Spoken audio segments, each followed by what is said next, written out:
Hello, I'm Mihir Sharma from the Observer Research Foundation and the Project for Nordic-India Relations. This is Welcome to the Raisina Ideas Pod. And I'm here with Finland's Minister for Foreign Affairs, Elina Valtonen. And we're very happy to have you here, Minister. And thank you for coming to Raisina. Finland is, it's a very newsy time for you to be here. Finland has just joined NATO. You're here with all 7 other countries from the Nordic-Baltic region. There is, in some sense, clearly a vision that you have for what the situation is in terms of security in Europe, in your region. What is that vision? What role does India and the Global South play in securing the future of your region in terms of peace and security? I guess we all play a significant role, and I hesitate to speak of the Global South as one unit because we know that it's a variety of countries with different ideas and different projections for the future. But I guess what we would expect from any country in the world is obviously to adhere to international law and the UN Charter. And if we start with that, then we are quite far along already, especially what comes to the security situation in Europe now that Russia is waging this illegal war of aggression against Ukraine.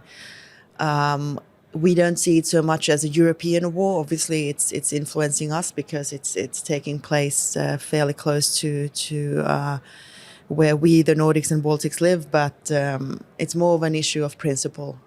So, because if we let an authoritarian power decide, where are the borders, or just, from one day to the next, invade a sovereign country, trying to change their government. I mean, obviously we can't have that. That's imperialism or even colonialism at its worst, and those things should be something from the past and not from the present. So I'd love you to expand a little on that, because I think many of us in India and in other parts of the Global South where this podcast and this video will be seen, don't necessarily think of European countries as having been part of other empires. So, which is, for example, not the case perhaps with Finland, which has at various points of time been occupied. So could you give us a little bit more sense of how you feel you should be able to convey the fact that this is a Russian imperial project that is playing it out again for the first time in many decades in your region, and how the rest of the world, maybe the parts that have in the past been colonized, should feel more sympathy for it? Well, just talking about the Finnish past, the past over 100 years that we have been independent and a democratic country. Yes, we were invaded by Russia in the Second World War in 1939, or by the Soviet Union back then. Luckily, we were able to fend off the aggressor. We and also ever since we have very heavily invested into our own defense, so that never would happen again. But our Baltic friends, the Baltic countries, weren't as lucky. They were integrated into the Soviet Union and effectively occupied, colonialized. So not only were people, deported, too many innocent people died because of it. But what's probably the worst in the Soviet regime is that you were basically robbed of your future. You didn't have the same chances to prosper, to choose your own fate, like we did in the West, in Finland, Sweden, for instance, where we developed a very successful market economy in the decades to follow after the Second World War, and then when the Soviet Union collapsed. Estonia, for instance, who before the World War was a wealthier country than Finland. Oh, really? Yes, they were richer than Finland. They had fallen so behind like any other, of course, occupied Soviet country, and now they are picking up and they are doing a fantastic job. And they, just like us and also like India, believe in education and human capital, which is essentially the only asset we have. So even though we haven't been colonialized in the past 100 years, we know what it is to be illegally invaded and how harsh it was to defend ourselves.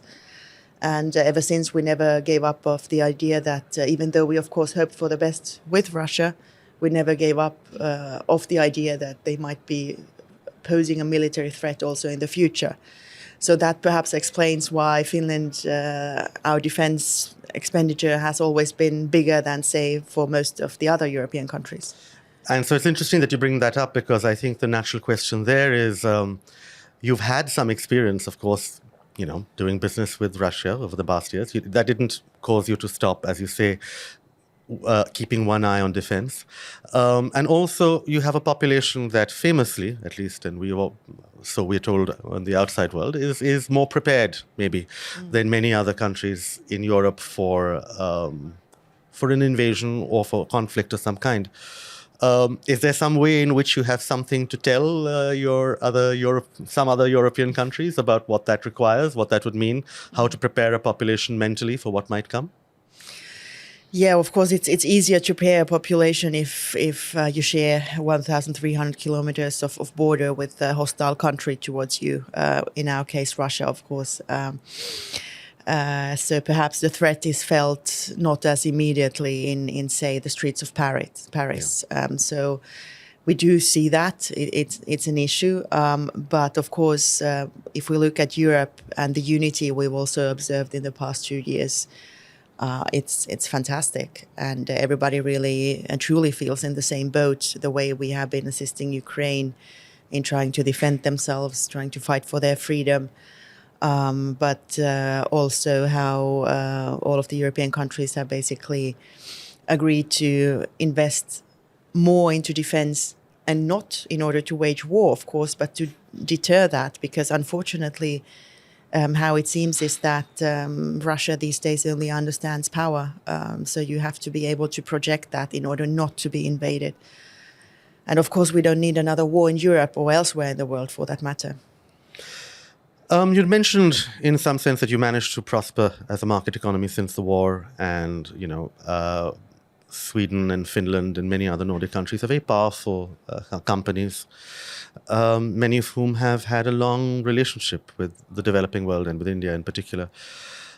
In India, as in other parts of the Indo-Pacific, we're thinking very hard about how technology, how the digital transition, and how the green transition, decarbonization, can power our companies going forward, can create investment and jobs. Are there partnerships that we should be working on with Finland and with the other Nordic countries? What are the sort of requirements for those to work, in your opinion?